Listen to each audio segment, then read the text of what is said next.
Bienvenidos a Escopeo Digital en este inicio de semana, la segunda semana en el cargo de presidenta para Claudia Sheinbaum y una semana que sin duda seguirá definiendo las posturas del gobierno, de los grupos políticos en el país, de las instituciones respecto del futuro inmediato de México. El tema quizá más importante en estos días sigue siendo el Poder Judicial, la reforma aprobada, la búsqueda de aquellos que aseguran es un retroceso para el país y antes de resolver o mejorar, complicará la aplicación de justicia en México. La contienda está en tribunales diversos, que en algunos casos han logrado amparos contra el avance de la implantación de la elección de jueces en México. El Instituto Nacional Electoral, por ejemplo, impugnó ante el Tribunal Electoral del Poder Judicial de la Federación las suspensiones provisionales otorgadas por diversos jueces federales que le ordenan al INE detener la organización de la elección popular de jueces, magistrados y ministros derivada de la reciente reforma judicial. Y es que el INE ya comenzó a trabajar en la preparación de las elecciones que el año próximo habrá para elegir jueces, magistrados y ministros de acuerdo con la reforma aprobada. Pero se ve frenado por los acuerdos mediante los cuales diversos juzgados de distrito admitieron demandas de juicio de amparo y concedieron suspensiones provisionales con efectos hacia las actividades que corresponde al Instituto Nacional Electoral derivadas de la implementación de este proceso electoral extraordinario del Poder Judicial 224-2025. Los jueces, dice el INE, no tienen competencia para suspender actos de naturaleza electoral y dichas suspensiones están obstaculizando su función. Lo anterior se suma.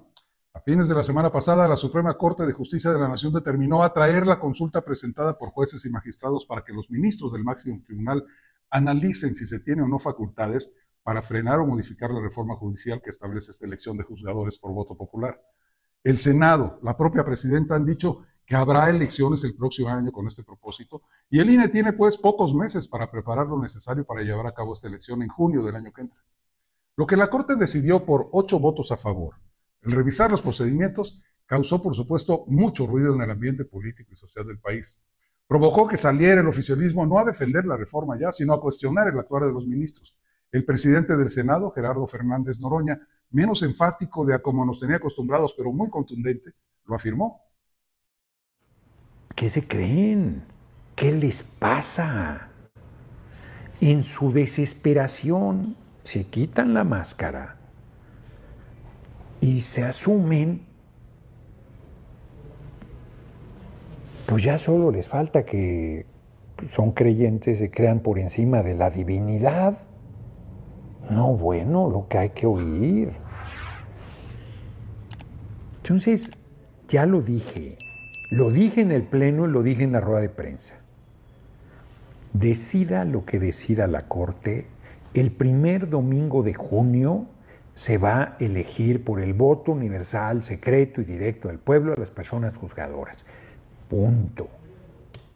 Y la presidenta de México, Claudia Sheinbaum, hizo lo propio. No serán 8 magistrados los que detengan la cuarta transformación, que incluye, por supuesto, y de manera importante, la elección de jueces y demás integrantes de este poder, sin caer en provocaciones que los adversarios del régimen están planteando, dice ella, y acatando la decisión del pueblo de México. Entonces, primero, no vamos a caer en ninguna provocación. Segundo, va a haber elección de jueces, de magistrados, magistradas, ministros y ministras de la Suprema Corte, porque eso es lo que dice el 39 constitucional, es la decisión del pueblo de México. Y es que de acuerdo con lo que la presidenta dice, la revisión que la Corte anunció que realizará es una provocación. La polémica ahora es si los ministros de la Suprema Corte pueden o no detener la implementación de la apenas aprobada reforma judicial. Hay voces al respecto en ambos sentidos, pero quiero insistir, la elección de jueces es una decisión ya de la Presidencia de la República que cuenta con todo el peso del Poder Legislativo para su implementación. 2 poderes, un camino. Yo supongo que ellos están provocando, a ver cuál es nuestra reacción. Y no solo son los ministros, sino un grupo que se reúne alrededor de la ministra presidenta, que están ahí buscando la manera de parar la transformación. A la transformación, que es una decisión del pueblo de México, no la pueden parar 8 ministros de la Suprema Corte de Justicia.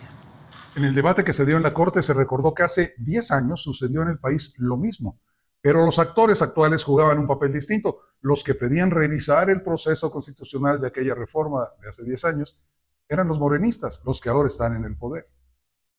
Señores, señoras, recordemos en lo general que el planteamiento de analizar la constitucionalidad de una reforma constitucional ha sido defendido y defendido bien y promovido incluso por el partido que hoy goza del oficialismo. Nadie en ese momento los acusó en este pleno de golpistas. Lo que sí me gustaría recordar es que en el amparo indirecto 70 del 2014, suscrito por grandes juristas de nuestro país, a quien respeto muchísimo, como lo es Ernestina Godoy, Adán Augusto López y Ricardo Monreal, en ese momento lo que pedían era revisar el proceso constitucional, el proceso de reforma de la Constitución hace 10 años. Nadie en ese momento, reitero, los acusó de golpistas. Lo que sí me gustaría es hacer un respetuoso llamado a promover el diálogo sano, el diálogo reflexivo, el diálogo constructivo dentro de este pleno. El ponente, esto es, quien presentó la solicitud de intervención de la Corte Suprema para revisar la aprobación de la reforma, González Alcántara Carrancá, dijo que el trámite debe ser que la ministra presidenta dicte un acuerdo con el cual reencauce la petición de los promoventes y que sea turnada al ministro que corresponda.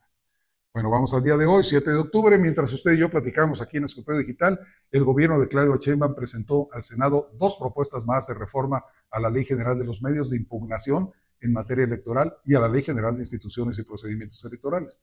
Las propuestas del Ejecutivo buscan precisamente establecer las bases para la elección de jueces, magistrados y ministros programada para junio del próximo año. La firma de la presidenta para la presentación al Senado de las propuestas se dio esta mañana en la conferencia mañanera de Claudia Sheinbaum. Es la presidenta, junto con Ernestina Godoy, la consejera jurídica, quienes explicaron que las modificaciones proponen un conjunto de reglas que regirán el proceso electoral judicial. Es crucial, dijo sobre estas propuestas la presidenta, enviar esta ley o leyes secundarias que clarifiquen cómo se desarrolla esta elección. Entre los aspectos más destacados del procedimiento propuesto se encuentra que los candidatos a jueces, a magistrado o a ministro, los finalistas, serán seleccionados mediante insaculación, es decir, a través de un sorteo.